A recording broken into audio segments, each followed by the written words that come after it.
আমরা মাগরিবের নামাজ এই যদি আপনাদের কাছে আমার ভিডিও শেয়ার করবেন, কমেন্ট করবেন, লাইক করবেন, ভিডিও করে অনেক সুন্দর দেওয়া হয় প্রত্যেক হোটেলের মেম্বার এখানে আমরা দেখতে পাচ্ছি কত সুন্দর করে সাজাইছে 316 করে মসজিদ গাওয়ামার দৃশ্য দেখা যায়। মাগরিবের নামাজ আদায় করবে এখানে। 100 প্রবাস থেকে যারা আমার এই ভিডিও দেখছেন, আশা করি আপনারা সবাই ভালো আছেন। প্রত্যেকদিন আমি ব্লগ নিয়ে আসতে পারি না কাজের ব্যস্ততার কারণে, আজকে একটি ছোট্ট ব্লগ নিয়ে আসলাম আপনাদের কাছে। যদি আপনাদের ভালো লাগে একটি শেয়ার করবেন, কমেন্ট করবেন, লাইক করবেন।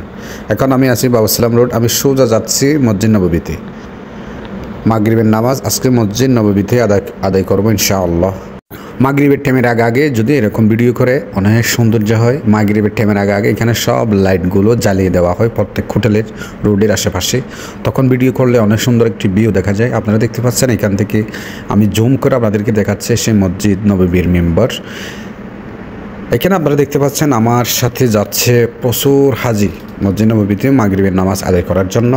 আমরা মসজিদ নববীতে যাওয়ার সময় এই রুট দিয়ে অনেক সুন্দর একটি ভিউ দেখতে পাই। একসাথে অনেক মানুষ মসজিদ নববীতে যায়। এই রুট দিয়ে নামাজ শেষ করে আসার সময়, মসজিদ নববী থেকে আসার সময় অনেক মানুষ নামাজ শেষ করে আমাদের সাথে আসে। আমরাও অনেক মানুষের সাথে মসজিদ নববীতে নামাজ পড়ার জন্য যাই। আপনারা এখানে দেখতে পাচ্ছেন কত সুন্দর একটি গড়ির টাওয়ার, দেখছেন কত সুন্দর করে সাজাইছে। 316 নম্বর গেট, এটা হচ্ছে 316 নম্বর গেট। এই গেট দিয়ে যখন আমরা মসজিদ নববীতে ঢুকি অনেক সুন্দর ভিউ এগুলো দেখা যায়।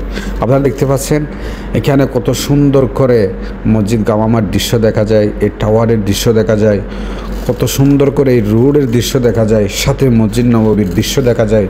মাশাআল্লাহ।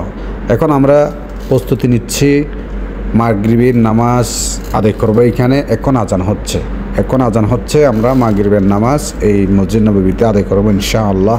যদি আপনাদের কাছে আমার ভিডিওটি ভালো লাগে সবাই একটি কমেন্ট করবেন, লাইক করবেন। প্রত্যেকদিন এরকম ভিডিও পাওয়ার জন্য আমাদের সাথে থাকুন।